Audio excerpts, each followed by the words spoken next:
What's up, everyone? My name is Marissa. Welcome to my channel if you've never been here before, and if you have been here before, welcome back. I'm so excited to be sharing this space with you guys today. My purpose for these readings and just this channel in general is to offer clarity and confirmation and peace to you guys along your path.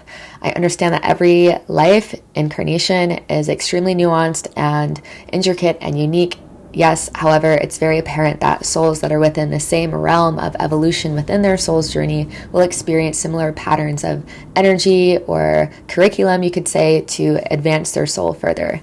So these group readings are here with the intention for the collective's upliftment. Another quick announcement is that I'm hosting a donation-based group breathwork and meditation container on the theme of getting unstuck on Saturday, June 17 at 4 p.m. Pacific time.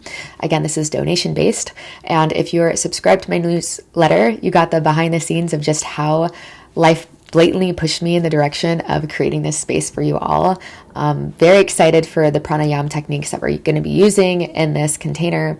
And if you'd like to be the first to know about group events that are online and in person, make sure you're subscribed to my newsletter. You can sign up for that by just visiting the link to my website in the description box below, and you'll scroll to the very bottom of the page, any page on my website, and you'll see a place to sign up for my newsletters. And if you want to sign up for the Getting Unstuck container, you'll see that at the first link in the description box below. Let's get into these readings. There are three aspects to these readings: the path of fear, the path of faith, or the call of the ego and the call of the soul, and then also how to live more dharmically, or how to bridge the gap. Okay, so these are here to kind of gauge, no matter where you guys are at, how the path of fear tends to manifest, or the mind of fear tends to manifest in your life in particular, what tends to be the biggest pattern, and then what the call of your soul, how that will tend to manifest in your life, the intricacies of that within each group. And then again, just how to turn the dial up no matter where you are, because everyone's going to be at slightly different points in their journey, but just in general, how to turn the dial up so we're living more dharmically regardless of where we're at. So 3 groups to choose from today. Take your time. You can pause the video if you need to. And whenever you guys are ready, we'll hop right into these readings. Hello, group number 1. Welcome to your reading today. I'm super excited to get into this. Before we do, just a quick announcement. You guys will be the first to know, and therefore the first to be able to sign up, that I am offering a virtual donation-based group breath and meditation circle on Saturday, June 17th. So about a week from when these readings go live, and that will be at 4 p.m. Pacific time. The theme is on getting unstuck, and I'm super excited to announce how that theme came through. Again, you can stay updated on everything that I offer by subscribing to my newsletter when I do these fun events, whether private offerings or public offerings. We'll shift and lift our density together. Check out the links below again to learn more, and I really hope to see some of you guys there. All right, so to get into this reading today, there are 3 aspects of this reading. The first is the call of the ego, or what it is like when you are living in protection or fear dominant in your reality. The next will be the call of the soul, or living with an open heart, or another way of saying that is when you are faith dominant in your reality. And lastly is crossing the bridge, or living more dharmically no matter where you're at, whether you're just beginning on your journey or you have been traveling this road for some time and just want to turn the dial up on your sense of dharmic living and your sense of authentically living and aligning with your true nature and aligning more and more. This process is never ending, right? Of stepping more and more into the version of self we came here to be in this life. So we're going to get right into it. You can skip past the shuffling portion, or you can stick around if that resonates. We're asking Spirit today, about the group of souls that are tuning into this group reading, this group. We're asking, please, Spirit, what is the call of their ego, or how does it look like when they're living in protection or living in fear, please, Spirit?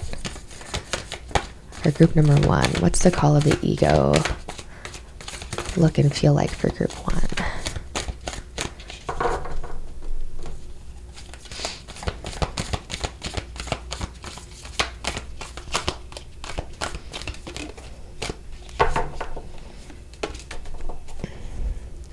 All right, next, yeah, I'll get all of them out first.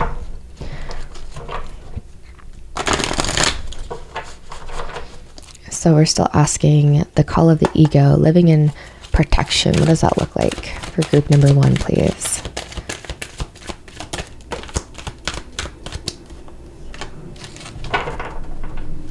Anything else?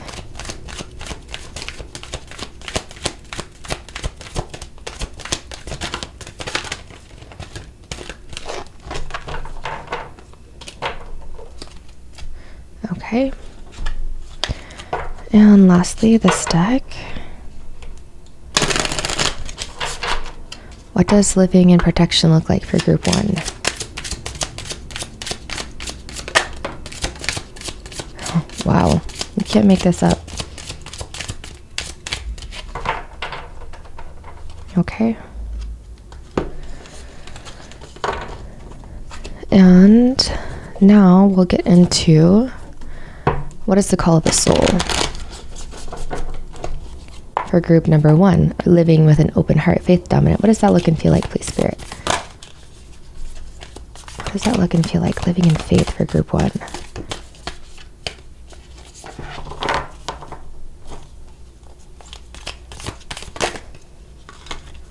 Okay, I had a feeling this was going to come up for living with an open heart, the actual heart card. Okay.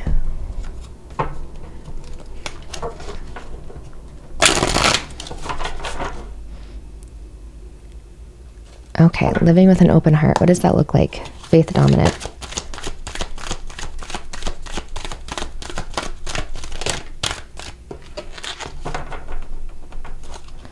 Living with an open heart, group number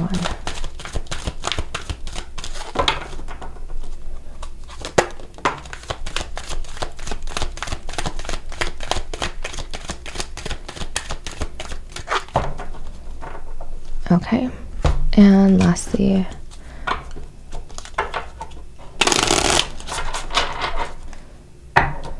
look at that. Love that. The path of faith. What does that look like for group number 1? Wow, you have balance come up twice. That's beautiful. Okay, anything else? All right. Clarification right here. And then we just want to get more details of bridging the gap. So how can number 1 live more dharmically? How do we cross the bridge? What are the steps, please, Spirit? How can group 1 live more dharmically, please?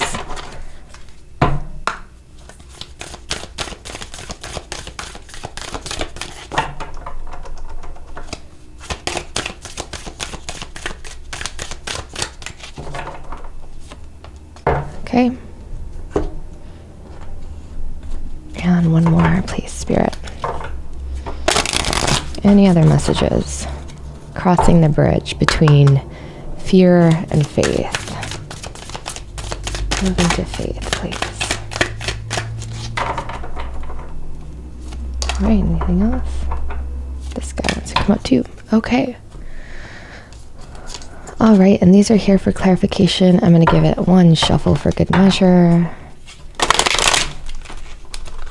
I'm trying to be quiet, you guys, because we got a house full of people sleeping. Okay. Okay. So, living in protection, fear dominant, call of the soul, living with an open heart, faith dominant, crossing the bridge. Sorry, that was backwards. Fear, faith, crossing the bridge. Okay, let's jump into this. So, Spirit, what does it look like when group number 1 is living by the call of their ego? We have the castle. Okay, it's coming up in sort of a sideways position. So automatically I'm hearing that the walls are up, which makes sense. The thing about this is literally, I couldn't pick a better card for this example of living in fear or living the call of the ego to whatever degree. For you guys in particular, it looks like and it feels like nothing can really get through to you, even when there is higher insight available or higher ways of seeing things. It's like when you're set on an idea or that something is the way that it is, group number one, I'm hearing it's very challenging to actually get through to you. Even if there is a greater part of you that knows the way that you're seeing something is fallacious.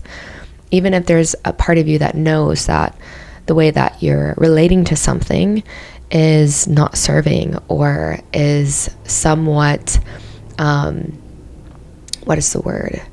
It just is very, what's the word? Even if you know, it just, something doesn't make sense. It doesn't make sense to see something the way that you're seeing it. Like, you know, you're not seeing something clearly. It's like when your mind and heart, I guess more so mind, is set on something, there's nothing really that can shift your perception until you are ready to do so. So sometimes we have people that are more influential, I guess, in terms of their minds opening or shifting their perception, their attitude. And I feel like once you guys have made up your mind, it's like, yeah, very close-minded is the call of the ego. So you can't be proven wrong. You're not even willing to be shown or to see how something could be different or how things could work differently. It's like, nope, this is how it's going to go. Like, if I do this, I know it's going to turn out this way, right? Very closed off. And so nothing can get in, nothing can really get out, nothing from inside that's worth really sharing, you know, can really get out. So yeah, castle walls, essentially, where it's like you've built this fortress of protection.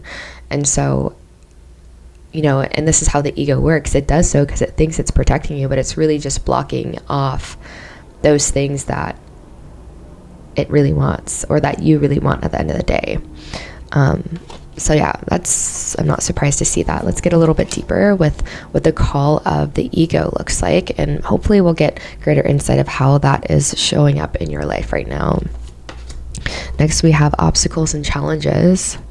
Not surprised. We have sacrifice, hanged man, and we have emotional withdrawal. Yeah. I mean, I'm not surprised. Like, I just see the heart chakra, right? This reminds me of just the heart closing from being disappointed in the past. And lastly, we have pain. So the call of the ego is, for you guys, looks like you're living a life, and I guess we all do this, but bear with me, based on things of the past, things that didn't work in the past. And it's like there's a constant projection. It's like you're not willing to let life show you that how much you've changed, or that there's a new narrative that could be adopted. It's like there's such a rigidity around how you think things are going to unfold. And it seems like there's even a sabotage that happens when things do start to get good. It's like these challenges, you're going to continue to meet challenges on the call of the ego, the path of the ego. And so I feel like, again, it's not like we're ever fully on or off one path. Some of us are more so, walking the path of ego, and it's really noticeable, right? And for some people, it's really subtle. And I feel like for you guys, number one, it would be more subtle, where it's like once you start to notice, it's like you start to notice you're living the path of fear, or you're seeing through the eyes of fear more, because things just like don't flow well. And things that, even if it makes sense on the level of the mind to do something, if it really doesn't feel right internally, no matter what you do, it's like you're going to be met with just things not working out, things falling apart. And it feels like you're always like sacrificing a greater part of you. With the call of the ego, it's like, even if something genuinely doesn't feel like you want to do it, but your mind is like, well, got to pay bills, got to make rent this month. You'll sacrifice your greater knowing, and it's actually what brings you more of this sense of feeling like so withdrawn from your higher nature and from, your greatest sense of self. And I feel like it creates this cycle where you're getting more evidence that things aren't working out. But the reason things aren't working out is because you're living from the realms of rationality versus faith and letting the heart be the guide. That was what the word I was looking for. No matter how irrational your thinking may seem, it's like once you've made your decision or made up your mind about how something is going to work out, and a lot of the time it's based off past pains and past misfortunes, it's kind of challenging to shift you out of that mindset. And so the path of ego, the call of ego, looks like constant challenges and things not working out, things falling apart, falling through. And yeah, it's like an endless cycle of creating more evidence of what you don't want, but it's just spirit like really trying to wake you up, right? Trying to give you a wake-up call. So how is this showing up currently in pile number 1's life?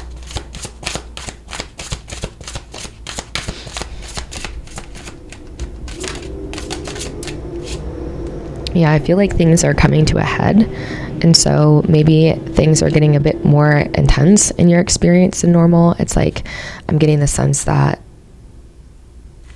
like I was going to use the example just a bit ago about how spirit like knocks, first starts with a tap or lessons, and how spirit tries to get our attention starts with little taps. And then if we're not paying attention, it turns into a knock and then a pounding. And then before we know it, our door is being kicked in, right? So I feel like for you, group number 1, things are getting a bit loud in your experience to get your attention. We have the Page of Pentacles. Yeah, I feel like there's definitely, you're feeling just the oldness of when this comes up. So again, this is meant to meet everyone no matter where they're at. So some people have been walking more in faith and some people have been walking more in fear. But wherever you are, group number 1, this is just a reminder that if things seem like they're getting a bit more intense, it's just because you're being fine-tuned and you're ready to see a shift in your reality. And the shift comes first internally, and releasing your ideas, even your ideas when things do go wrong, not attaching a negative narrative to that, and thinking that it means something, you know, and just knowing that whatever's appearing, you can attach a negative narrative to it or a positive one, or you can attach none. That's essentially what the spiritual journey is about extracting yourself from identification with the material world and its comings and goings, and just showing up pure and raw in each moment. So I feel like you guys definitely are getting ready for some sort of shift, and something new in your external environment, whether that be work, home, living. For you, for most of you guys, I feel like it's the way that you make money, and it's like you're getting ready to shift, and that's clear. It's like you were going through like purges, and maybe your external reality was like presenting situations to kind of lift to the surface this kind of like uncomfortability, this relationship that you have, like bringing things up to the surface to show you your relationship to money or your relationship to abundance overall, or how much you think life has got your back. And yeah, it's painful to think that you're in this on your own, and to see it work out for so many other people. Why would it not work out for you? You know, the people that do live with an open heart, you know, see how beautifully it's worked out for them. There's evidence all around us. So we're going to get into the path of faith, where you're living with an open heart, the call of the soul. What does that look and feel like for this group? Of course, we have hearts. I'm just going to turn this up, right? We have heart. We have anima mundi. Yeah, the world is yours. When you live with an open heart, it's like anything that you could possibly need. I see this as you with your open heart. Anything that you could possibly need is just effortlessly attracted to you. It's like you barely have to lift a finger. And I feel like a big part of this call of the soul, living with an open heart, again, there's like, you have so many ideas that things like life's a bitch and then you die, right? We have so many ways that message is reiterated to us since we were born on this planet, and that's continued to be reiterated. People sacrificing, oh, like, I really hate this freaking job, I hate it, it's soul sucking, but then still do it, still go to it, right? So that's constantly being reinforced. Okay, and so maybe in some way the spirit is really wanting to highlight to you in this reading because these readings are probably going to be very similar, regardless. But for you guys in particular, what's being highlighted is your mind, right? And how set you are in certain narratives being true. Yeah, but the world is your oyster. And when you are living in flow, when you are living through the call of the soul, I feel like you guys are quite astounded at how effortless things unfold, at how easily things come to you. All right, about how little you actually have to try. I'm trying to figure out a way to make this flow a bit better. I'm gonna set these over here. But yeah, everything's yours, group number 1. And I feel like more and more you're just gaining evidence of how easy it can be, right? That's the biggest thing that you're undoing, is that like it has to be hard. Creating abundance, prosperity, figuring out what I'm here to do has to be hard. It's like your biggest challenge is releasing ideas and noticing when your mind starts to kick in and choosing to not even entertain the ideas that are coming forward, and to drop into your body, drop into your heart. Yeah, but I feel like you're definitely meant to have like a really comfy incarnation where you're traveling and you're meeting people, and it feels like things are just moving around you. Like you're just like, what is it? Okay, don't judge me, but the sun and everything rotates around that. Is that how it works? But kind of like that, like I'm not saying the world revolves around you, but that's like literally open-heartedness creates that effect. The brighter your magnetism, so the more you're living in alignment with your heart, the less closed your heart is, the greater your magnetism. And it's like you just attract people, opportunities, experiences, and it seems like it comes so easily for you. And I'm sure you guys have already had many examples of living your life like that, where people are like, how does it just work out for you? It just seems to come so easily for you. And so you're turning up the dial on that a little bit more, turning it down on this side. So what does it look like when group 1 is living with an open heart? Triumph. No matter what comes into your experience, you are winning. You're overcoming external challenges, and it's like it's not even you. It's something greater that's moving through you. We also have balance with justice. It's like it starts to create this feedback loop, because when you're living with an open heart, and you guys have had many experiences of this, when you're living with an open heart, you're more likely to be compassionate. You're more compassionate to your fellow man. You're like stopping to like smell the roses, so to speak, and to look people in the eyes when they're talking, and to hear their story, and to, not place yourself above anyone. It's like you just live differently, right? When you're living from your heart, it's you're human. It's like poetry moving through you every day. And so you're starting to gain good merit, right? You're starting to feel better about how you're living, and knowing that you're playing your part, and you're honoring the interconnectivity of everyone. You're not just focused on yourself, which is what the ego or the mind tends to do. It's very self-focused, like what can I gather in my castle and how do I protect what I've built, right? But this is open, right? Everything that you've gathered, everything that you're gathering in this life is open for everyone to share with everyone. And so you're gathering good merit. You're starting to feel better about yourself. And so you actually start to like gain evidence, or gain this feeling that you're worthy of good things happening, because you know that you're playing your part. That just, you're living in high integrity. And so when good things come, there's not this sabotaging aspect of like, I don't deserve this. Not saying that our universe punishes, our, great mother punishes. That's not how she works. But she is corrective. And, she wants to look out not just for one child, but all of her children, which is all of us. And so the more that you're giving, the more you will be given unto. And your heart will guide the way on how to do those things. And just noticing, your tip is just noticing when you have the inspiration to be generous in a certain way, and then your mind kicks in. It's like, I can't afford that. Or what about this? Noticing when that kicks in, because it will come around. It will always be returned. But your reason for doing it is not to get the return. Your reason for doing it is because it feels good, and it will come back tenfold. Okay. And so turning the dial up on that. And also, coming back to the good merit, that's essentially what law of attraction is like, I'm worthy of good things. And so when you're doing the right thing for the right reasons, you start to truly feel that down to the cells. Like, I'm worthy of good things because I'm living in integrity. I'm being honest with myself and where I'm at, not putting on a show. And it seems like you're just carried through challenges. Things don't touch you, things don't stick to you.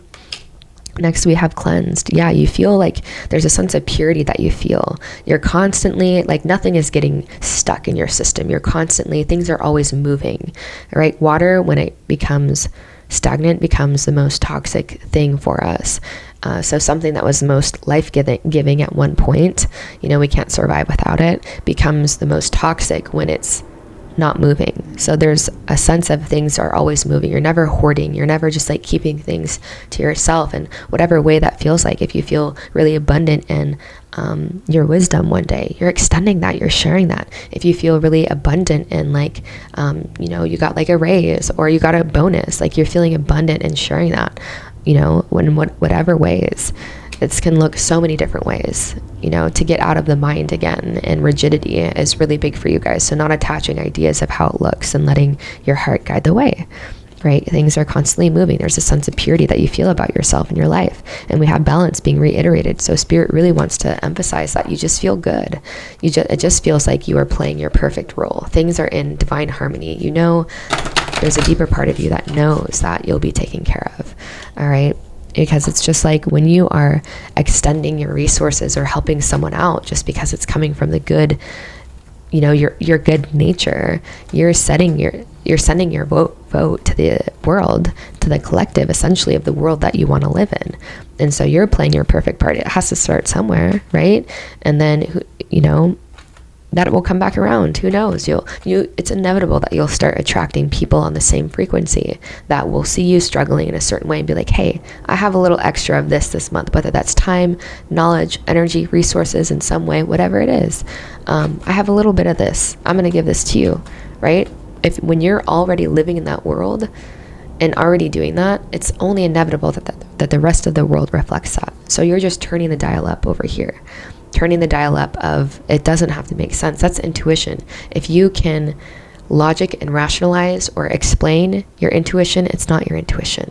It's the ego. I'm going to say that one more time. If you can explain it, but like before you've done the thing and why you're doing it, it's not intuition. Intuition is one of those things that does not make sense. It doesn't make sense until you look back. If that. Even it might not even make sense, but you're just like, holy fuck, it worked out though, which is pretty dope. Okay, so we're going to get deeper into how you can live a little bit more on this side of the board, again, regardless of wherever you're already living.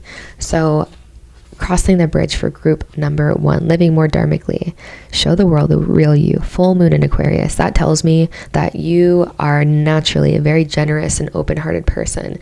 And maybe there's just some challenges that you're experiencing in life where things are getting a little tight, or you're feeling a little bit jaded in some way, because this full moon tells me that you have a lot to share.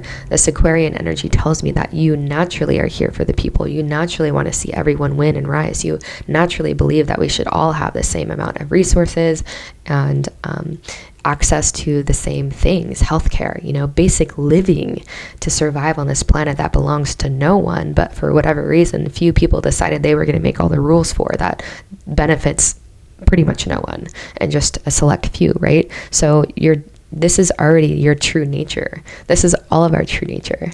But Spirit is really highlighting that you're already this group number 1, and that there has just been some disappointments and some setbacks that have happened within the last few months or a few years in particular that have kind of made you live more on this side. And again, the degree of how this is showing up in your life is going to look different for everyone, but I am getting there have been tangible setbacks. It's not just an internal thing. There have been tangible setbacks, like losing your job or your entrepreneurial, whatever it is that you're going after that was supporting you. Business got slow for a bit, or you had a loss of some sort. You went through some sort of breakup or some sort of betrayal. There's something that has happened that has really caused your heart to harden a little bit. And this is showing the world the real you, living with an open heart. You're allowing life to tenderize your heart in all the ways that it's brilliant at doing, right? Showing the real you in every moment. So you're already an open-hearted individual. You already live through this lens of, when they rise, I rise. Let's rise together. We rise together. Okay? That's the real you. Just knowing that's your true nature, I feel like, is important, because again, when you've like started to make up your mind about something, it's easy for you to get carried away in that direction.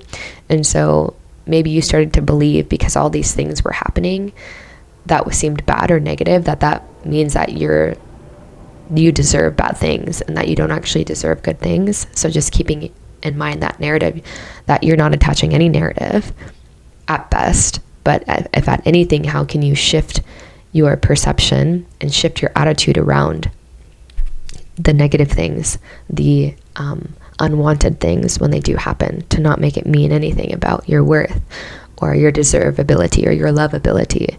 And it's, again, all nature and spirit working as a team to push you in a direction that you want to be in. So at points it feels like it's a punishment, but it's actually spirit and nature being like, no, we know what's really going to set you free. We know what's really going to make you feel like you're just in this womb of creation, where your needs are being fully met at every given moment, and not questioning that.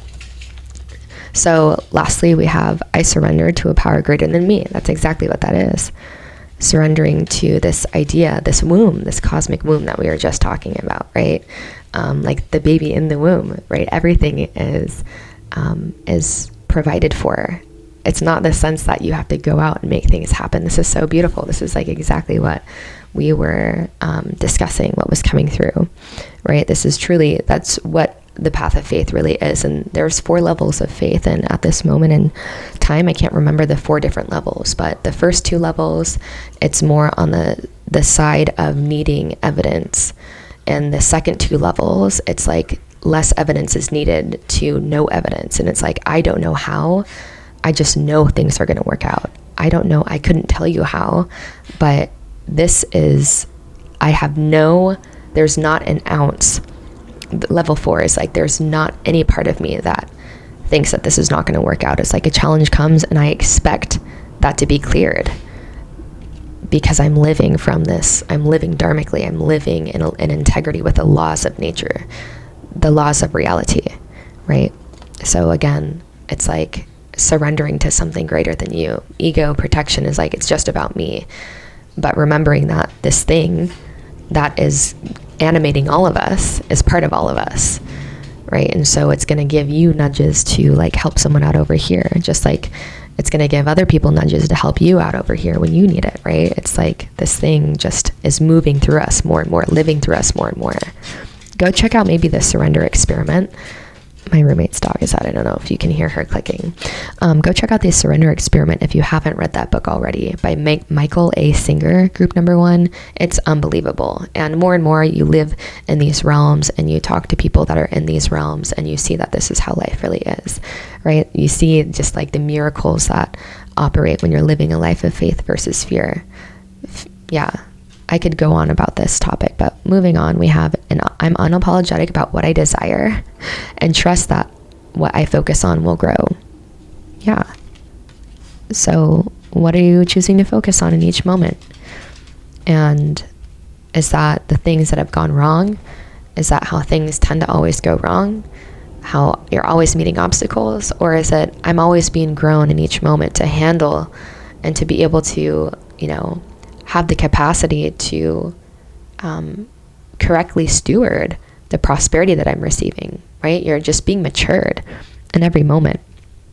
And so I feel like it really just boils down to narratives, most importantly, and not needing to be right. Like releasing the idea. A really good technique you could use, group number 1, this is something I used recently and something that I came across. When you're not sure about which level of you is speaking, just say, show me. Can you please show me what I'm here for? Can you please show me what is meant for me? Can you please show me if this area of my life is supposed to be like this? Just show me. Like literally have less confidence in your own mind.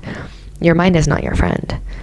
And so show the world the real you, and then ask the universe also to show you that as well. What is for me? And trust that it will come. And focusing more on, how things go wrong for other people. It didn't work out for this person. Well, you don't know what they're here to learn. You don't know what their lessons are here to teach them and how they're meant to teach them. You're a universe unto yourself. Or you could focus on how the things that the people, the stories we tend to gravitate towards the most, always have this element of surprise and this element of, I don't know how, but it fucking worked out. All of the stories we love the most, right? And that's always the case. It's always the case when someone has chosen to keep their heart open despite the obstacles, the pain, the challenges, the setbacks. When you keep your heart open, it's only a matter of time. Okay? And even the pain is meant to open your heart. Even it's like a tenderizing process. Don't shut it down. Notice when the mind comes in and starts to try to just override the narrative and override your direction. Okay, show the world the real you, just someone who is here for new earth. New earth frequencies are very strong in this pile. Okay, you're definitely here to bring a beautiful flavor to this age that we're in. And you're already doing it. And it's about just turning the dial up out of the mind into the heart. All right, group number 1, I'm going to leave this reading here for now. If this was your reading today, let's leave a rose down below, a rose emoji. If you don't want to message or comment anything else, please like this video, subscribe to my channel if you haven't already. This all helps people receive these beautiful healing messages when and if they need them. And I do hope to see you soon. Hello, group number 2. Welcome to your reading. Are you living the path of faith or fear? What's your highest timeline? And I know it's not as black and white as that, and there are degrees of these things. In some periods we're living more in faith, and some periods we're living more in fear. So just trust that when you come across this video, it's relevant at least for where you're currently at, or it's kind of preluding to something you might experience, or just a pattern that shows up in your life when fear starts to take over. Okay, so a little announcement before we get into the aspects of each reading. You guys are one of the first to know that I'm offering a virtual donation-based group and breath meditation circle on Saturday, June 17th. So about a week from when these readings go live at 4 p.m. Pacific time. And the theme is on getting unstuck. If you're subscribed to my newsletter, you already got the email about what inspired this group session. It was crazy and funny and ironic just how it all happened. But yeah, I'm very excited to host this container for the collective. We'll shift and lift our density together. And you can check out the links below to learn more, to subscribe to my newsletter, and to sign up for this breath and meditation circle. So yeah, I hope to see you guys there. Now, there are 3 aspects to each pile.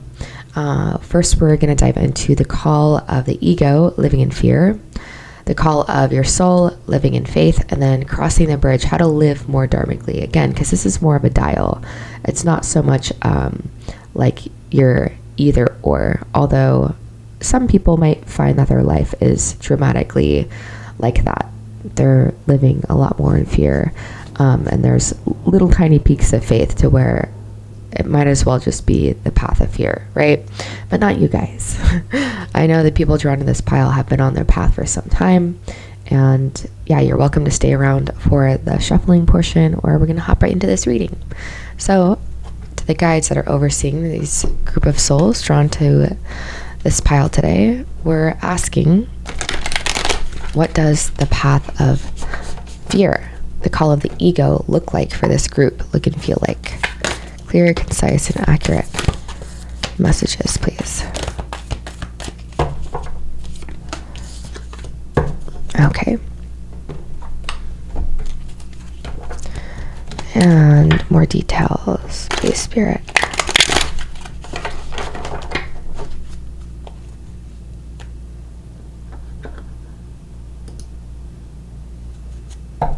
Okay.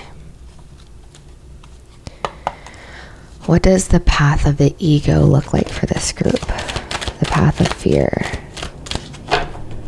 What does the path of the ego look like?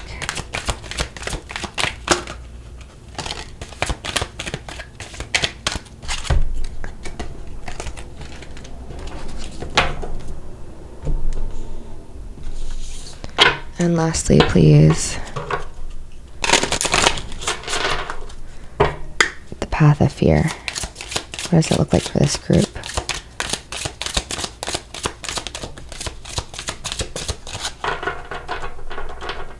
Okay. And now we're asking for this group what the path of faith looks and feels like for pile number 2.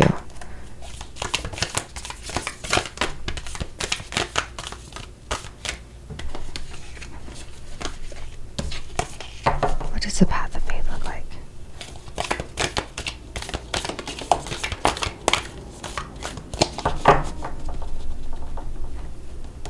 Okay.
Okay, I did drop a card. Oops.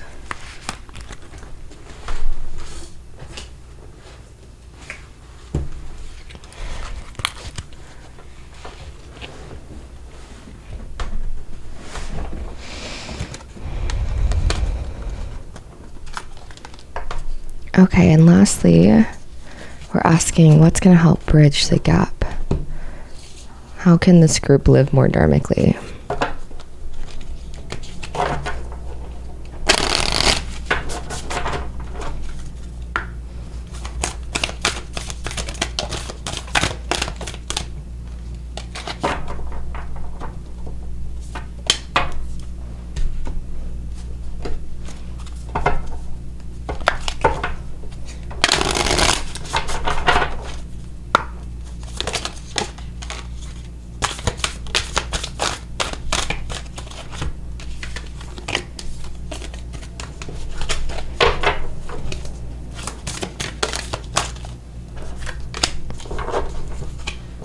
Okay, oops.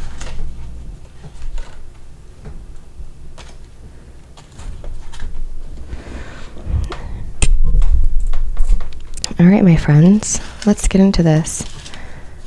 What's the call of the ego? How does that look and feel like in this group's life? We have the sustainer. Interesting that we also had the mother come up, because both of these energies are about nurturing things. Nurturing things. And in this case, I'm feeling it's like you guys ride things out until there's like a breaking point. So it's like even when your intuition is guiding you in a new direction, or just to do something different, maybe it doesn't necessarily mean walking away completely from certain aspects of your life, but I'm just hearing that it's like when things could work better and you're getting intuitive nudges to try things different, or maybe even to make big changes in your life, it's like you will nurture and try to sustain something as it's been until the wheels are falling off the spokes, so to speak. Okay, so just be mindful of that pattern in your life of needing things to reach this kind of huge booming conclusion before you actually make the change that deep down you know that you're supposed to make. And sometimes it be like that. And that's fine. Sometimes, where is that beep coming from? Oh my gosh. Okay, well, hopefully you guys can't hear that. But yeah, just being mindful that, yeah, sometimes it do be like that. And sometimes the wake-up calls need to be really loud for us. And the more that you integrate your dharmic path, the less that I feel like you will need these type of wake-up calls to be so loud, right? Because that's how nature and spirit work together. Essentially, they work together to remove obstacles from our lens of perception.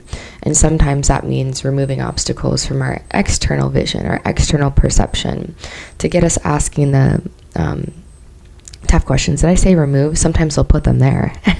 And sometimes that looks like removing things that aren't meant to be in our lives, or that are distracting us, or putting things in our path that are kind of tough and that will make us ask those tougher questions.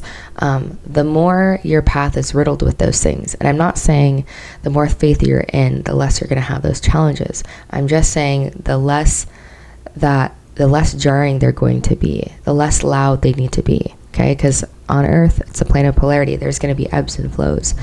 The ebbs and the flows, though, feel less dramatic because you're at a more stable baseline. You're more stable within yourself in general, so you don't need the dramatics of the earth play to kind of wake you up to the degree that most people would. And again, this is kind of like on a dial, right? So depending on the individual, the intensity of the call of the ego, or how much you're living in fear, is going to be different. And that's fine. You know, we're all here to support each other as cosmic brothers and sisters. There's no judgment here, right? So just keeping in heart those times where it's like you're trying to control things, you're trying to mold reality the way that you think it needs to be, and also the times where you are trying to keep things in. It's like you're waiting until things absolutely fall apart, even though you knew like years ago that something needed to shift, right? What else do we have? We have new beginnings. So yeah, right, that's exactly what we're saying.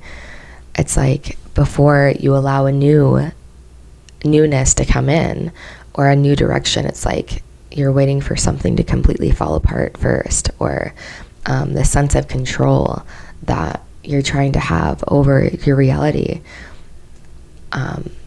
trying to mold it in the way that you think it should go. I just saw 11:11 on the clock. All right, so some of you guys might even be going through some sort of awakening, like powerful awakening. We have shadow. Yeah, I'm hearing too that the more that you think you know where things are going, the less likely it's intuition that's guiding you. Life is kind of like, the path of faith is kind of like a free fall, where we don't really know what is going to be in front of us. And yeah, it's like you're trying to mold circumstances. The path of ego is when you're trying to mold circumstances to avoid looking at yourself more clearly. You're trying to mold things in almost like a controlling aspect. And I feel like, again, for some of you guys, this is going to be subtle, but it's almost like you're trying to shape things in a way. It's almost like the overbearing, like the helicopter parent that doesn't want anything negative to happen to their kids. We're forgetting that's how they grow, that's how they learn, that's how they begin to understand the mechanics of a human life, is through the polarity, through the ebbs and the flows. Okay, next we have destiny, and we have conflict and defeat. Yeah, it's like you're trying to mold your own destiny sometimes. It's like this aspect of, I feel like maybe even questioning, like you even question what it is, or if you have one. Because like when this aspect of self gets so strong, it becomes so mental for you, so cerebral, that you lose connection with the heart. And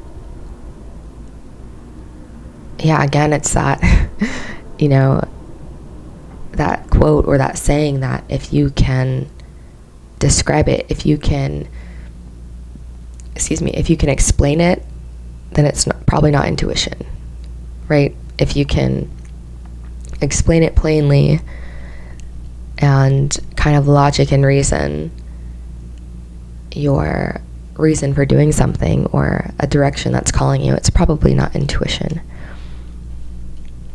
yeah, there might be some avoidance of, I feel like the call of the ego, this is avoiding those things that are in alignment with your destiny, because there's a fear that you're going to fail, right? Again, it's like the call of, or the path of fear for you is staying within what's safe, what's comfortable, what feels nurturing. And it's like, that's how the ego works. It thinks it's protecting us, but it's actually inhibiting us from aligning with those things that would really set us off, that would really set us free. And it's like, I feel like with this group, when certain doorways open up or certain timelines open up, it's like you automatically assume, because it hasn't gone right in the past, that it's not going to go right. It's like you're trying to avoid this sense of defeat by trying something new. So I'll stay within this box, I'll stay within this comfortable zone. And I feel like that tends to happen quite a bit when I'm just seeing a huge emphasis on avoiding destiny when fear is in charge. And yeah, I mean, it's really just important to be aware of that mechanism as it's showing up, and to know too that there's nothing wrong with that. We don't need to attach shame to this narrative, or a shameful narrative in general. But I feel like you can sense when a wave is coming, or maybe you don't. And maybe you're learning, group number 2, how to do that, how to sense when a wave is coming, because it wants to carry you. You know, this wave of destiny wants to like carry you quickly into a brighter timeline, but it's like, you got to catch it. This has happened so many times in my life. And enough times that I've avoided it too, out of fear of failure, or fear of like, what if I'm hurt? Or what if it doesn't go how I think it's going to go? I've missed the wave, and how I feel after is not worth it because there's a greater part of me that knows I avoided an opportunity for great expansion. And so again, but that we learn through contrast, right? And so I feel like this group might be having more learnings as of lately, all relative to your earthly incarnation. It's going to be different for everyone, of like missing the wave of destiny because there's a fear. Again, it's like the shadow is very influential at this time. Or, you know, that's essentially when the shadow's unintegrated, it becomes, you know, the voice of fear living in protection. And so stepping outside of the realms of comfort, maybe, you know, that's the thing with things like manifestation. Like if I just feel good, I don't have to do anything. Or like law of attraction, right? If I just feel good, I don't have to do anything. And it's like, feeling good is great, yeah, but a rewiring of the nervous system and, you know, increasing that vagal tone, which tells you you're home and every moment you're going to be good no matter what. Like simple rewiring, you know, can work wonders. And before you know it, you're off in a new direction, right? Lastly, for this, confidence. Yeah, I definitely feel that the call of the ego feels like it's masquerading. This almost looks like a fake smile to me. Like it's all good, right? It's masquerading itself as confidence. Like, I got this. It's like a hyper masculinity, a mistrust of the feminine, a mistrust of the divine nurturer, this cosmic womb we all find ourselves in, where everything is given to us, everything just when we need it, no sooner, no later. But because we've been conditioned into this hyper masculine mentality, we feel like we have to do it all on our own, right? And so it's almost like I feel confident when I can control all the things, but you know that true confidence is like, I just trust, right? True confidence is not a denial of the things that scare us, but it's like an integration. It's just being honest with where we're at and knowing that it's all part of a higher plan, all part of a cosmic plan. All right, group 2, we're going to get deeper. So that's what the path of the ego looks like, the call of the ego. It's confidence, it's I got this, but really feeling deep down like, you know, you could be doing more, that there's more out there for you. Let's get into the call of the soul. We have the vow. we have passion ignited. I feel like there's a better way I could do this.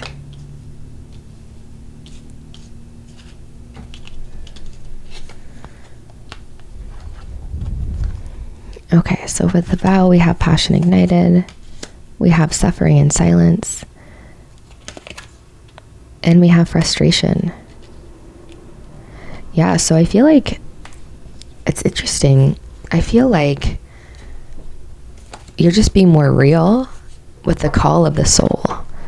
Because with suffering in silence and frustration to come up, it's almost like you're just giving yourself more permission to be human. Right? To live a passionate life is like not repressing things, not repressing aspects of yourself. Again, it's telling me this is indicative of an integrated shadow. Like regardless of what's coming up, it's like this is really saying that the call of the soul, you're going to meet your maker. And it's going to put you through this fire of purification. And again, this is 9 of Swords energy. So this is like you're being forced to look at those aspects of the self that are, you know, that the path of the ego likes to avoid. So let's get a little bit deeper. What does the call of the soul look like for group 2?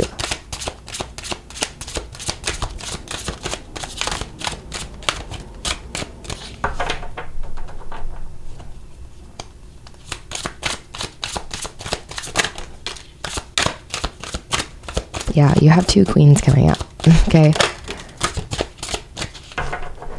You have the Queen of Passion, the Queen of Wands, and the Queen of Pentacles, the Queen of her domain. Okay, the Queen of Pentacles is extremely confident and comfortable in her own skin, or in their own skin, and what comes up. It's almost like counterintuitive that the more that you just let yourself be lived through life, like I vow, no matter what, I will not abandon myself. I feel like there's a fear of abandonment. You could have like a motherhood wound or something. Or just, again, that mistrust of the divine feminine, to where it's like, I gotta take care of this on my own. Like, I can't trust myself to relax. I can't trust anyone to get it done. I can't rely on other people for help. You guys are very self-sustained, that's for sure. Very independent. And I feel like this energy over here is like, no matter what, I'm not going to abandon myself. And maybe that's why there's like this hyper independence that I'm sensing. But, you know, the narrative, I feel like in the path of the soul is a little bit different.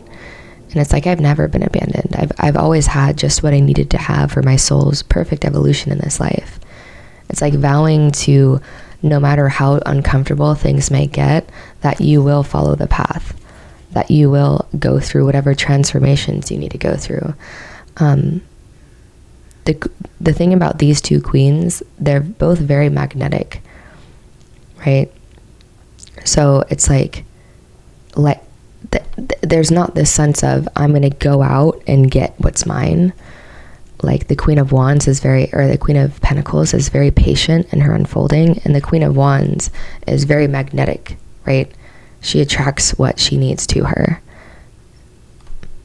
And so I feel like there might just be the path of the soul is just being real with all aspects of yourself. Yeah, you do have this fire about you for sure, because frustration is an aspect of the fire element, and we have passion ignited. And so I am feeling that overall there's like aspects of your true nature that you might be denying. That's just part of your makeup in this life.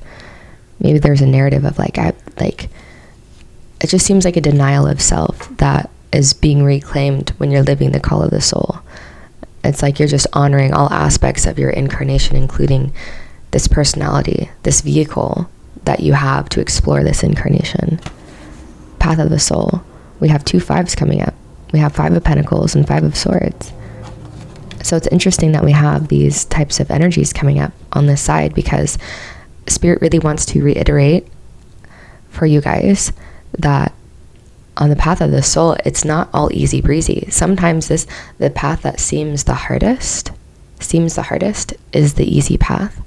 And the path that seems the easiest is the hardest path. So on this side, it seems the easiest to, I'm just going to stay in this bubble. Anytime I try to go in a new direction or a new beginning or catch the wave of destiny, I'm disappointed. It hasn't worked out in the past. Well, there were things that the not working out could show you more than the working out, right? And on the other hand of the coin, the other side of the same coin, the path that seems the hardest, it seems hard to look at these things, to look at what is my frustration telling me, what is, these deepest fears about things not working out, about being impoverished, right? About like this sense of always battling, or the sense of insecurity, right? It's almost like the typical, I'm just going to use this as an example, but thinking that there's more security in a 9-to-5 when it's just as insecure as any other aspect of life. I've had people, friends personally, be in positions for decades, thinking that they're going to have a secure kind of thing, and they're let go just so easily. It's a false confidence because you're putting your faith in man. You're not putting your faith in a higher aspect, right? And this, I feel like the call of the soul is just reiterating that no matter what comes up, I know that this is for my highest good. I know that this is setting me free, right? With the white dove, that's freedom, peace, right? No matter what comes up, and the more that you like excavate these things, the more that you look at these things in the eye for what they are, the greater your magnetism. The Queen of Wands does not overthink. She just is, and things come. Right? The Queen of Pentacles doesn't, she's patient with her unfolding, and she is not fooled by appearances. So moments of this, don't fear, or don't phase these queens. And the path of the soul is not phased by these aspects. And again, it's understood that these things only need to happen so much, until the rewiring has happened, so to speak, until we have looked at these things in the eye. There's not an avoidance. It's like, I'm going to stare you in the eye, and I'm going to make you reveal your truth to me. Again, it's the not avoiding. It's staring in the shadow in the eye. Okay, so this is all very beautiful.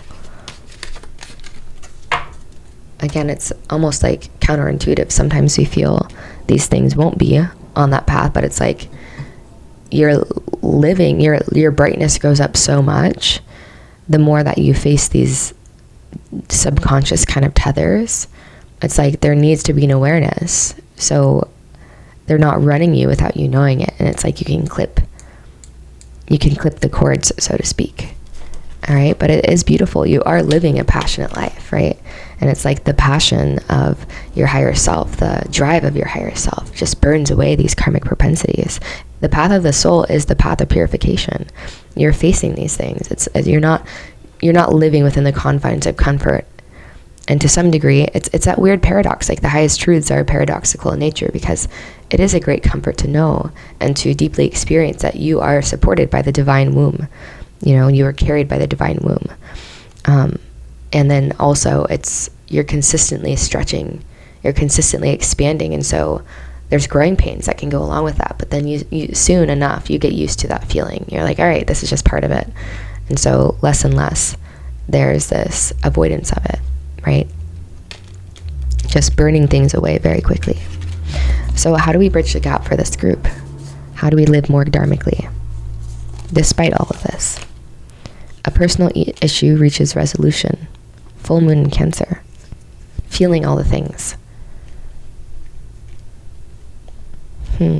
Yeah, I feel like this is more saying that you're not waiting for things. Yeah, we were just saying at the beginning, like waiting for things to like fully manifest or to fully like fall apart before you feel like you can move in a certain direction. Cancer is very intuitive, right? Cancer just waits for the energy to reach a crescendo, and then that's your cue to move, not things externally.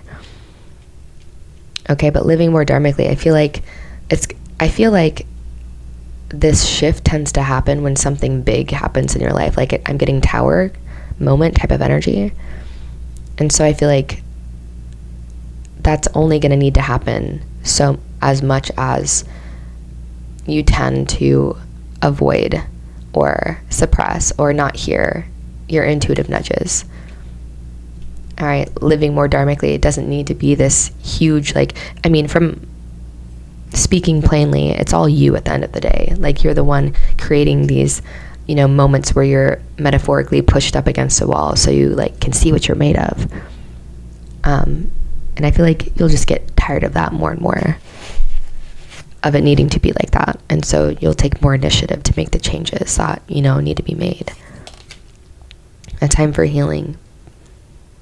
Balsamic moon. Yeah, I was getting the sense of like rewiring the nervous system with how much of this like not only hyper masculinity, it's like you're hyper masculine, but it's coming from a place of, I need to protect myself because I was let down before. And maybe there was, you know, some, I guess, welcome to earth, but like turbulence in early incarnation. But I am just picking up like a shot nervous system. And so maybe you breathe with me and have, you know, go on this group journey on the 17th of June.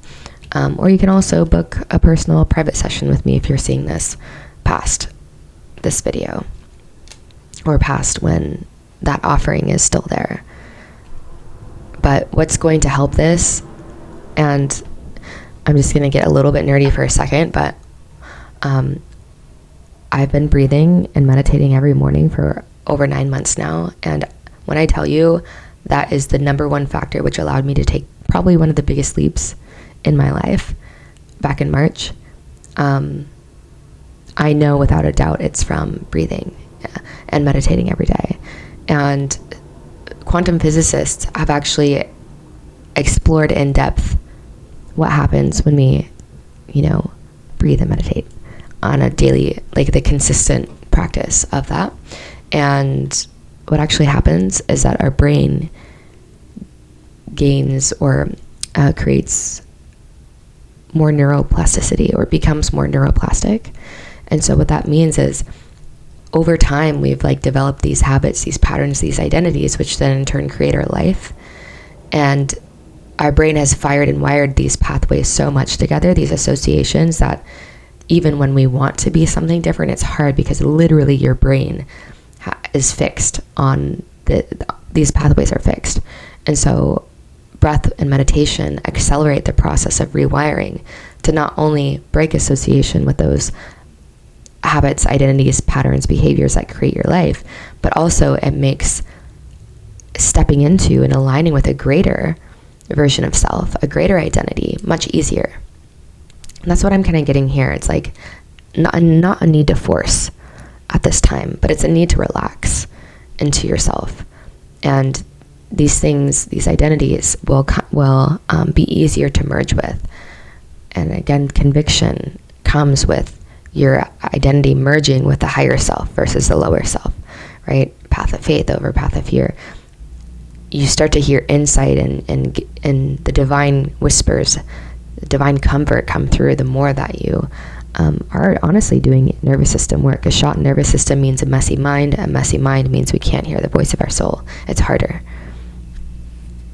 All right, so that's kind of what I'm getting. Those practices that help clear your mind, settle your nervous system, walking, going for walks, going for runs, just going out, hiking in nature, you know, taking fitness classes, whatever, you know, yoga, paired with meditate, you know, something that you can be consistent in that's helping to settle the messiness of the mind. And lastly, I witness the darkness. It's so beautiful. I witness the darkness and call on the light with my prayer. Thank you, universe, for guiding me to perceive this fear through the eyes of the teacher of love. Yeah, it's so beautiful. I feel like it's just, you know, a big thing too is that maybe you have tried things before that felt like they were in alignment with your destiny. That came up in the very beginning, and it didn't work out how you thought it was going to. And so you felt, well, maybe that's just not meant for me. Maybe I'm not meant to shine in this way. Maybe I'm not meant to pursue these types of things. And again, it's all just here to teach us. It's all benign, right? This universe truly is benign. And when things don't go according to how we think they should, we can still trust that it went exactly how it needed to. Okay, and asking, show me, what's my path, or why did this happen? Show me. And the universe will, in the craziest ways, my friend, bring you the resources, bring you random videos or podcasts or whatever that help you integrate the shadow. And a lot of the time it's just shining the awareness on certain aspects of ourselves. In the light of our awareness is the most subtle element on this planet. And so it breaks through the density of other things, the density of shadow, beliefs, habits, thoughts, without honestly simply doing anything. The awareness of these patterns and these things of the darkness is enough. It's subtle, a very subtle type of journey, but allowing all aspects of yourself to come forward, not repressing. And to the degree that you've repressed is the degree that things might get a little messy. Like if you've been repressing your anger and you've been people pleasing for a long time, for you to bring yourself back into an equilibrium might look like you like being kind of aggressive sometimes. And I'm not condoning any type of behavior, but again, it's like seeing beyond the box, seeing beyond what society has deemed as good or bad and the way we should act, or what's mature, and just remembering this is your YO university, this is your schoolroom. So not being afraid to explore, not being afraid to mess up. There's no such thing. There's no such thing. All right, my friends, this is a beautiful, wild, Kali type of journey that you are on, and you're going to just feel more and more free the less you wait for permission to do the things that you know you need to do. And honestly, I feel like it's very simple for you guys. It's just feeling more at ease in your own skin. And there's many tools and methods and techniques to do so. And I have some of those, and also it might be with someone else. You might find that somewhere else. Just don't stop looking. All right. You have all that you need, my friends. If this video resonated for you today, let's go ahead. Let's leave a little crab emoji down below, or a dove. And if you don't have anything else to share, and give this video a thumbs up. And I hope to see you soon. Much love. What's up, group number 3? Welcome to your reading, The Path of Faith or Fear, your highest timeline. Now, before we get into the aspects, I just have a really quick announcement. I am offering a virtual donation-based group breath and meditation circle on Saturday, June 17th. So about a week from when these readings go live, and that will be at 4 p.m. Pacific time. And the theme is on getting unstuck. And I have the funniest, craziest, most ironic story of how this fell into my lap, this collective offering. And we'll shift and lift our density together, because it seems like there's something going on in the collective, for sure, that is just wanting to allow these things to lift to the surface and to, just lighten our load a bit, so it makes living and existing and merging more with the path of Dharma, destiny, a bit easier. All right, so you guys are one of the first to know. And you can check out the links below to both sign up for my newsletters to be the first to know of any type of offering like this, and to also sign up for the group breath and meditation container. Can't wait to see you. 3 aspects to today's reading. We have the call of the ego, or the path of fear. We have the call of the soul, or the path of faith. And then we have crossing the bridge, living more dharmically. How do we live more dharmically? And no matter where you are in your path, these are things, this is not a school of black and white, right? This is a plane of polarity where polarity exists. We have ends of spectrums, but most of what we experience is an infinite shade of gray in between. So most of you guys will find yourself probably mostly on the path of faith, but this is more to shine a light on the mechanism of fear and how it shows up in your own life, the unique way that it manifests, your protection mechanisms. We definitely dip in and out of both paths from time to time. The goal is to have an unwavering and unshakable kind of faith, right? More and more. So we're calling on the guides that are overseeing this group of souls drawn to this pile today. And we're asking, what does the call of the ego look and feel like And group number 3 is life. What does the call of the ego look and feel like? Okay, we'll keep them.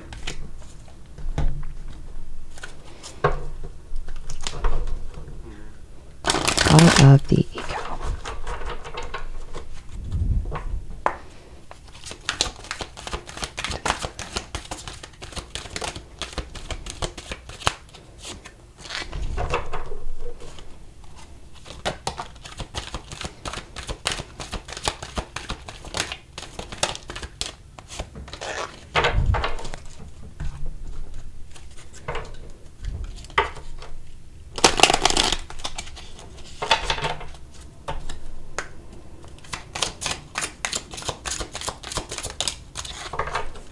All right, we're using the same cards for the call of the soul.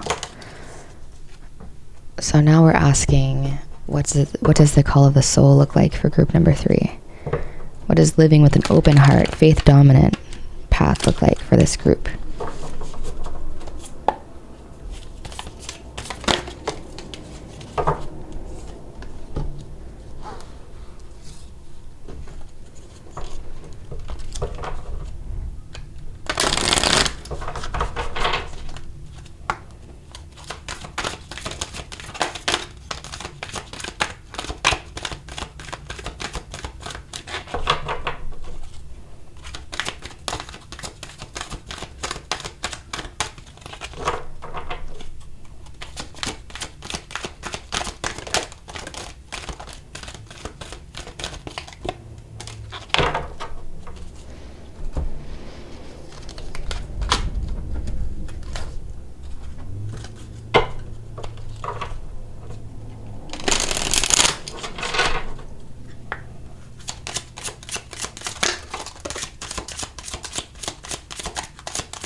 All right, and what is the bridge? How can this group live more dharmically? What does that look like?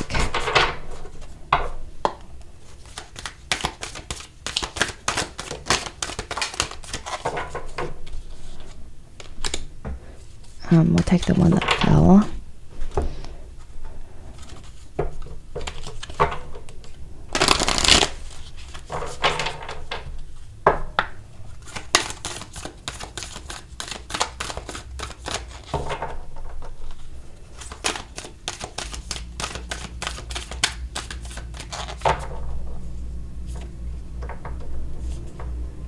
Okay.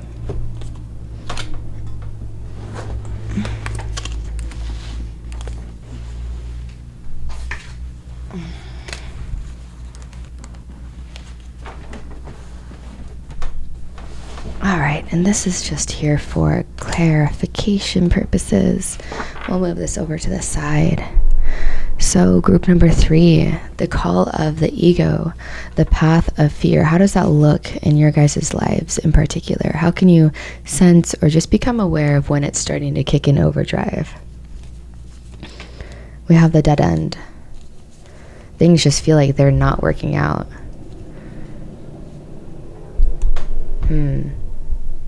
Yeah, I mean, I feel like this is too when you just have no energy towards something, but you're doing it anyways. When you're like, my heart's not in this, but you're just going through the motions because you've already made a commitment, or it's what makes the most sense.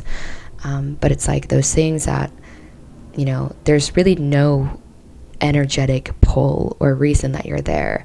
And that's actually how spirit communicates to us what the path of our soul is, and helps us differentiate the path of faith over the path of fear, is by that energetic cord, that emotional guidance system. So where you feel the most excitement in each moment is a sure sign of what you can expect to feel more when you follow that path. So when you have, just say you have 2 options, 2 timelines. If one option feels kind of bland and bleak, you can be sure you're going to feel more of that energy on that path.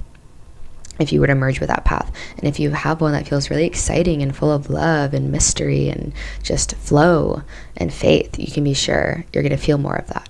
Okay, so it's like just being aware when you are choosing timelines and paths that energetically just feel dead, because that's going to be sure to lead you to a dead end.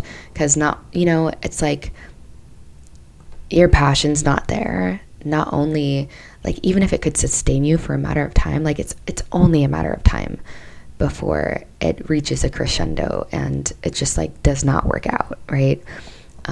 Because energetically you didn't have the energy or the stamina to support that direction in the first place. Even if it, like, on the surface it seems like a good idea, even if on the surface it makes sense, or it seems to check all these boxes, if the energy is not there, it's not going to be sustainable. Path of ego, we have the sword, using logic and reason to kind of make decisions, and the judge. So I feel like you guys are very smart. You guys are very intellectual. I am getting strong air placements for this group. So Aries, I'm sorry, that's not Aries. Maybe some of you guys have Aries. I was thinking Aries, Aquarius, Gemini, Libra placements. Very intellectual, but I feel like the mind can get the best of you. It's like you're really good at articulating things. Like, the strong air is necessary for your ability to articulate ideas clearly. I'm just getting strong Mercury too in general. So yeah, maybe Gemini, Virgo energy might be strong, good placements there. But I feel like that's also what can get the best of you, is this highly intellectual mind, this mind that is able to, like, explain big ideas very plainly and to articulate concepts that might be hard for most people to grasp in a way that people can grasp. I feel like you're really gifted at this, group number 3. However, I'm getting that it can also be your greatest downfall. It's like learning how to work with this gift so it doesn't become a curse. Because I feel like the call of the ego too is making decisions that you feel like other people want you to make, or just being mindful of when you're going down pathways that everyone around you, especially family, is like, oh yes, you're doing it. It's almost like this weird dichotomy that, like, if people around you, especially people you grew up with, understand what you're doing and why you're doing it, it might not be for you. It's like, it's that sense of parents that want the best, and so they're like, I expect you to go to college and get this, merge with this company that has good benefits and a retirement plan. It's like, sure, if that's really where your energy's at, then you can trust it. But for most of you, I feel like the paths that are meant for you, that your destiny path is going to make less sense to other people, and that's when you might have people just question what you're doing and why you're doing it, and maybe the call of the ego, the call of fear, the path of fear is when you're kind of like submitting to the voices of the echoes of the past, or the voices of judgment from other people. It's like you start to believe it, at least. You start to believe, oh, maybe this person that's so rooted in their mind and the mainstream narrative of how things need to be, this narrative that is based primarily on people forgetting their true nature, or that thrives on people forgetting their true nature, maybe there's something to it. Absolutely fucking not, group 3. And you know that.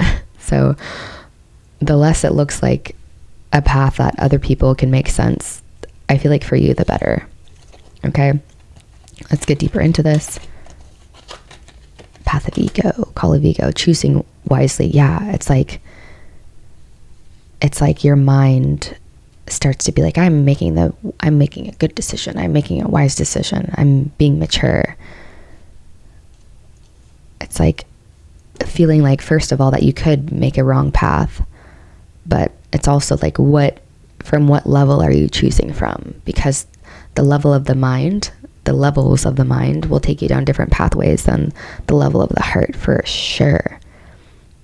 And even if you go down the path of the heart for a little bit, it's only a matter of time. You know, if you let the mind have any type of reign over you, it's going to steer you away from those things. They operate on different frequencies only for a while. And then finally, we learn through the practices and tools that we have on this beautiful planet to help not control the mind, but tame it, right? Okay, control. Keep it under control. Then it does start to give in a little bit, because it just needs evidence that it can trust the heart. It just needs evidence that, wow, yeah, okay, I don't know how it works, but this path, the path of faith, seems to be the one that's the most secure, because that's when you're moving with synchrony, and you're showing up at the places and having the conversations with the people that are going to like skyrocket your timeline in ways that you never could have planned from this level, or that are going to deeply influence your timeline. But the path of logic and reason will always explain you out of what your intuition is trying to guide you towards. Okay, so just being mindful if things can make sense. If things make sense, if you're moving in a direction that makes sense, it's probably not intuition moving you there. Next, we have partnerships and alliances in reverse. We have light, and we have solar plexus chakra. So yeah, I feel like this solar plexus is highlighted twice here with the sun. Okay, so this is developing an unshakable confidence in yourself. And also, what level are you sourcing your identity from? All right, again, I feel like there tends to be a lot of kind of like influence, like chatter in your external reality. It's almost like you guys are like maybe manifestors in human design, maybe even like generators, where your path is not going to make sense to other people. The manifestor goes before anyone, and like sees the vision before anyone else does. And generators are here, you know, if, for example, generators are eating the food that's healthy because it's healthy, right? Very logical, very rational. But it doesn't feel good. It doesn't light you up. It's not actually making you healthier. It's doing the opposite, right? And again, that seems totally irrational. It seems, how does this work? It seems like almost childish, but you know, there's a reason. Unless you be like a child, you cannot enter the kingdom. Doing those things that make you feel playful, that allow you to feel playful, that bring your inner child alive. And again, sometimes generators and manifestors, that energy, that archetype is kind of what I'm getting from you guys. And not necessary for you guys to be that, but they're just examples Spirit are giving me in this moment to kind of understand you guys more and explain this to you guys more plainly. But it's important to follow the energy above it came through, the very first thing that came through, above the narrative. Energy over the narrative, right? And the narrative, a newer narrative that's more in alignment with your dharmic path, will be born. But yeah, I feel like you guys are also very sensitive, right? Sensitive, like gentle souls, powerful, but gentle souls. And so when people don't understand you, when they misunderstand you and put words in your mouth, or, you know, think they know better than you, it really does affect you. Okay. And so it's developing a stronger sense of self that's not sourced from this level of 3D, right? You're sourcing your sense of self from something much greater. And because so, it develops this unshakable confidence, because you know, when you open yourself up to receive the energy of the universe, you know you got it going on. You know, it's not an arrogance. I feel like it feels arrogant to people that have an inferior ego complex, right? Just like humility feels like insecurity for someone who has a superior ego complex. All right, I'll say that one more time.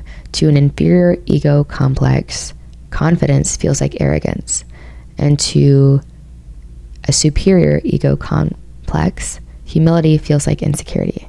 And so you guys I'm getting fall on the inferior ego complex end of the spectrum. Okay? Just being aware of that. Lastly, disruption. So the call of ego, will be like things just don't flow well. Even if things start moving in a good direction because your intellect, kind of convinced you, or you followed the voice of your friends, your family, it's only gonna work so long. And I feel like things, on this path for you, more and more group theory, are not gonna work as long. It's almost like the more aware you become of these aspects, the more you expand your perception, the more you walk the path, your spiritual path, the less long these things are gonna be able to work for you. And it's like you're gonna consistently be meeting. It's like it feels rigid, right? These are very straight, rigid lines. There's no sense of flow to this image. All right, and so it's gonna really feel like hitting walls left and right more and more. And even if it's like internal walls, just like there's no sense of flow internally. There's no sense of like seamless unfolding. It's like it's always something, right? So the path of ego feels very rigid. It feels very mental. It feels very people pleasing, living for the sake of others, to appease the ideas of others who don't know any better than you, and who are sourcing their sense of self from their lower nature versus their higher nature. For the most part. I don't mean to pigeonhole people, but it's just a general exaggerated example, okay, for the sake of this point being driven home. Okay, the call of your soul. What does that look and feel like? We have the ring flow, right? Look at this round, these beautiful round edges. And we have the hunter.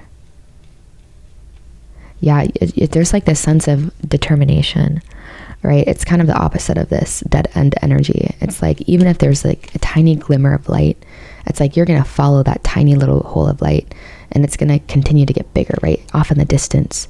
If you're in a black room and you see a little, like miles ahead, you see this little tiny light, you're going to follow that light, right? Until the end. And it's going to get bigger and bigger until you go from being consumed mostly by darkness, mostly by fear or protection. You're going to follow that tiny little hole of light until it consumes you, until it's all that you can see, in all aspects, right, of your life, following that spark. And it's going to get bigger. This is a commitment, right? Making a commitment to your higher self, being married to your soul's path. It just feels like, a marriage. It just feels like, the ring is all about committing to something higher than yourself. And when you're living from this level, the level of the ego, it's like you're committing to like your own reality. You're committing to like the people around you and appeasing their ideas and what makes them comfortable. Because the second that you see someone go against the narrative and win and have fucking fun doing it, that's going to make some people uncomfortable. Okay, so you're committing to something higher than yourself. You're committing to something greater than just third dimensional type of stuff, right? Physicality type of stuff. Okay, let's get deeper. We have conflict and defeat. That's part of the hero's journey, my friends. Don't let that be, if there's any part of the narrative that says that this should be easy, I'm going to tell you what I told pile number 2. The path that seems easy is the hardest path. I'm going to get a 9 to 5. I'm going to, that soul sucking kind of thing. It seems easy, but it's actually draining your energy. It's sucking the literal life force out of you. That's hard. Selling the soul kind of stuff.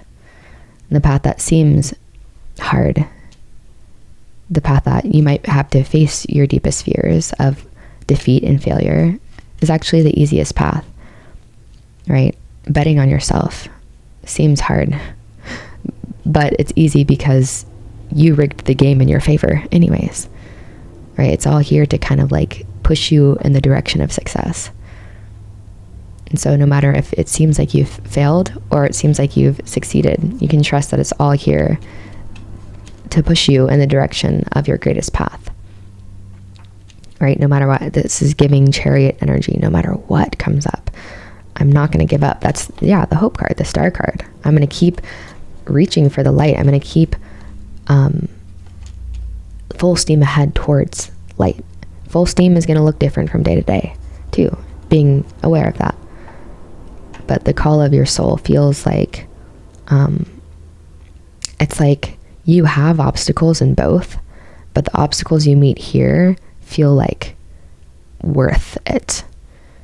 Like, and the call of your ego, it's like the obstacles that come up, you're like, God, like, because there's no higher vision attached to it, right? But when you are aligned with the path of your soul, it's like when these obstacles come up, it's like you have the wherewithal to withstand them, because you know the payoff is going to be greater expansion, more freedom of self, less fear of taking risks. Like, we've become such a risk fearful society, when the greatest risk is staying on the path of the ego. The greatest risk is not betting on yourself. The greatest risk is taking no risks. And so it's like there's a different relationship you start to have to conflict and defeat, this Five of Swords type of energy. There's a different relationship you have to it. You see it as all divine, the hero's journey. The hero is not made through no obstacles. The hero is discovered through the obstacles they face. Again, Chariot energy. You have the wherewithal to withstand these things. And there's a greater part of you that knows it's just part of the purification, part of the path. And lastly, we have balance. So it's like in the world, but not of it, right? You're removing your sense of self from the ebbs and the flows.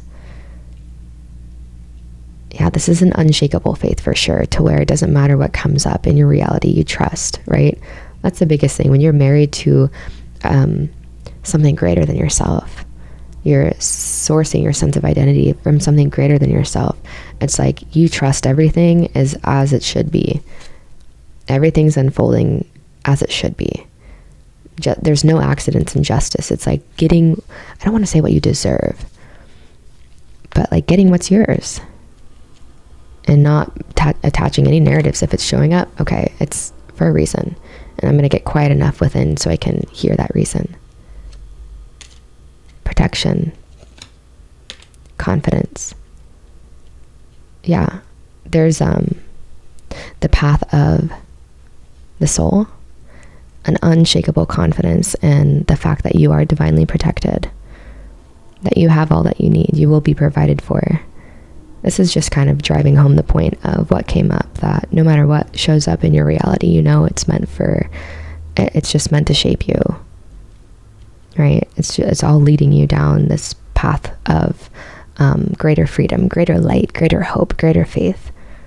It's a type of protection that is not sourced from man, which again, in the beginning, we already addressed that that's not where we're gonna really feel the most amount of. That's not true protection, right? Or true security. True security is beyond the physical realm. If it's transient, it's not secure. If you're sourcing your sense of security in what's transient, it's not really secure. You're going beyond that, right? Balance is this sense of like not getting lost in polarities, going beyond polarities, merging with that higher sense of self. And then you'll know true security. No matter what happens, I'm good. I can't be shaken. Unless you can be shaken when things get shitty, the more sure you can be that you're going to align with paths that are going to lead you out of that shittiness a lot quicker. Because how we move in faith is much different than how we move in fear. Okay, so how to live more dharmically, crossing the bridge. Nothing will come of this situation, void of course, moon. Yeah, isn't that so beautiful? This card points to our greatest fears.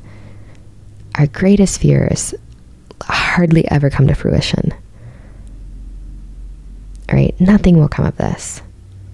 Nothing is so permanent that, it's not going to be erased when we take the next birth or when we, end this journey. It's just kind of like zooming out your perspective a bit more and not making something bigger than what it is. It's all just so it's just all so small. And when you zoom out in this scope of eternity. It's all so small, you know, so crossing the bridge is not making things so much bigger than they are. Waking up, what's my truth? What feels right? It's like setting yourself up for success each day by merging with your higher sense of self before you get going. So merging with your own truths before checking your phone, before checking your email, or at some point in your morning, like have something in your routine where you're taking space to merge with that cosmic perspective. Because then the more that you do that, it's just chipping away at the density. It's chipping away at your likelihood of, again, going down pathways that are more reflective of other people's fears than they are of your own faith. Okay, but knowing that whether good or bad, it doesn't faze me. You know, because if you're able to get lost in things when they're going good, it's really likely you're going to get caught up in things when they are not going good. But the spiritual eye, the cosmic eye, the eyes of God tells us it all just is. Nothing is good or bad. That's a making of man. Right? Just following the light. Just staying connected to the light. Expanding the perception through staying connected to those ideas internally. What feels the most expansive? How does your narratives are just as important, because it's those narratives that dictate which paths you go down. And so if your narratives are riddled with darkness, with shadow, that's fear. You're likely to, you know, merge with those timelines.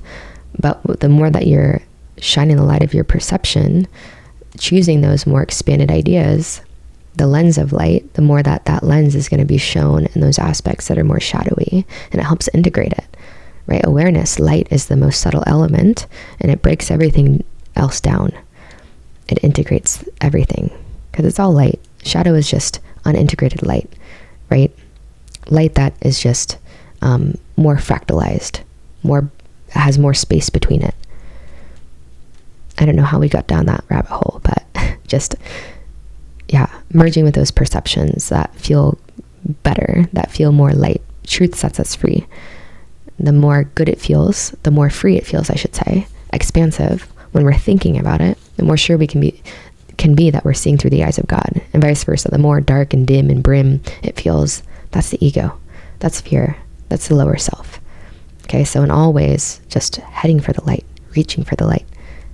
The cosmic identity versus temporal identity. And the way you move is much different, because you know that's, again, that unshakable confidence when you're merging with something greater than you. You know you got it going. You know it's all going to work out in your favor, even if you don't know how. I do whatever it takes to get closer to consciousness. That's so beautiful. That's literally what we just went on. All right. Always emerging for the light. Consciousness, awareness. Same thing. Light. Reaching for it in all aspects, internally, externally. If this is what feels the best, even if no one else around me supports it, be sure I'm going for it. Right? And that's what it means to be a leader of New Earth, a way shower, which you guys came here to be. Is that it's not going to make sense for other people, and you lead the way with your unshakable confidence. So that's why it gets really important to start establishing yourself in something that every day takes you beyond this temporal identity, and that connects you to that greater sense of self, the cosmic nature of yourself, not necessarily the temporal nature, right? The temporal nature is fun. That's how we watch these cosmic truths unfold, right? In ways that seem miraculous, but miracles are normal on the path of the ego. On the path of the soul, the call of the soul. Miracles seem like a miracle on the path of an ego. It's like, wow, it's miraculous. No, that's how it is. That's how life is. Life is miraculous within itself. And so that's what I expect. Synchrony, things unfolding perfect, things unfolding that seem like serendipitous and lucky. No, it's just getting out of your own way. Right? So living more dharmically, zooming out, always reaching for the light in your perspectives, your narratives. And again, I feel like that's a good way to tie up this overarching theme when you're tuning into it, even if it makes the most sense, what feels the most bright. And you're going to lean in that direction. whatever ideas you might have around it, moving in that direction. Don't get too attached to them, but just go in the direction of what feels the most expansive, and the rest is going to fall into place. Your mind is the servant. Intuition is the master. Okay, so intuition is the master. We're going this way. We're going to figure it out along the way. All right. So if this was your group today, leave like a circle or like the infinity sign down below. This was awesome. This was so beautiful. Thank you for giving me, for entrusting me with this intimate aspect of your life. And I hope this brought clarity, confirmation, and peace to you today. Yeah, if you don't have any comments, leave an infinity symbol, like this video, subscribe to my channel if these videos have been resonating with you. It all helps these messages reach more souls when and if they need them. And yeah, group 3, you have all that you need. Much love.